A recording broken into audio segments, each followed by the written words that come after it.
Cierto es que las historias y canciones no hacen honor a tu enormidad. Oh, Smaug, el tremendo. Yeah, I mean, you go to New Zealand and you get to work in Peter Jackson's digital playground, and that's exactly what it feels like. You know, you walk to set. Some days there's a set built. Some days there's nothing except a little picture that he pulled out the night before, and he's inventing it as he goes along. And that it's hard to prepare for, but it's like being a child again. You just go and play and have fun. Yeah, Pete loves to have a go at the stunts. He loved sliding down rooftops when I had to do it, and if there was anything he potentially could have a go at, he would. You know, he's quite hands-on. Somos los enanos de Erebor. Hemos venido a reclamar nuestra tierra. Os ofrezco mi ayuda. ¿Cómo sabes que no nos va a traicionar? No lo sé. No hay rey bajo la montaña y nunca lo habrá. The scene I like the most is when the dwarves enter the mountain. It was just one of those very quiet scenes that you read on the page and don't really value it too much, but then the playing of it was quite spiritual, and I didn't expect it to be as moving as it was. So that was one of my favourite scenes to play. I think my scene, the one I really enjoyed shooting, was when I first sail the dwarves into Lake Town and they're covered in fish. Yeah. I remember my worst one. There we go. That's the worst one. My favourite one. Yeah. It was. I remember them. You know, Richard and all the actors that played the dwarves they smelt of fish for days. Esto no acabará aquí. Con cada victoria, el mal será más fuerte. Legolas te ha cogido mucho cariño. No le infundas esperanza si no la hay. It's changing every day. Every time you go to a new country or a new city, like when we came to Madrid, you get face to face with those people, and that's the only opportunity you really get to interact with them. I find it kind of thrilling. It's hard not to, really, when you see that excitement and see their faces waiting for the movie, and you know, you have to take that away with you because you don't see it all the time. I'm on social media, so I sort of have interaction with fans from around the world daily.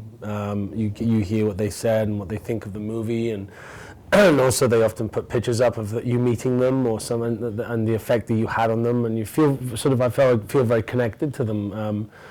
They're important. The fans are very important, especially with a movie of this size. You know, it touches a lot of people in many different ways, and you know, part of what we've done in the film is part of their journey as well as ours. So it's yeah, and they are very, very ardent fans, the Hobbit fans, as well as the Lord of the Rings fans. They not only turn up at premieres, but they dress up as you, which is, you know, quite special.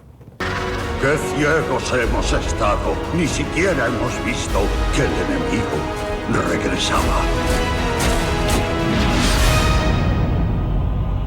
He encontrado algo en los túneles de los trasgos. ¿Qué has encontrado?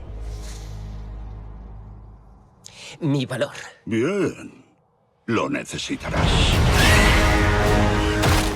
I mean, in the second film, really, Thorin, like you say, he takes the reins because Gandalf finally leads the quest and he gets a chance to be the leader. He screws up pretty badly. There's the low point and the high point of his career. He gets thrown into Thranduil's prison and is stripped of everything, and he opens the door to Erebor. And I think those two kind of extremes of where he is in the second film make him quite exciting for me.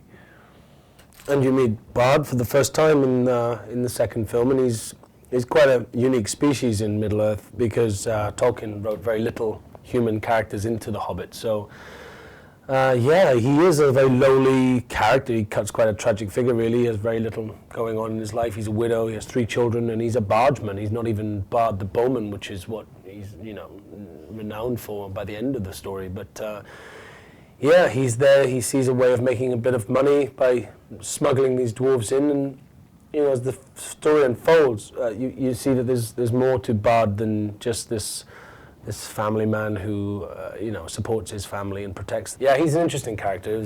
You know, he goes on quite a long journey in the film, and you know, it's a journey of self-discovery as well, which is was nice to play as an actor.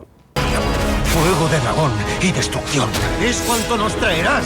¡No ve más allá de lo que ansía!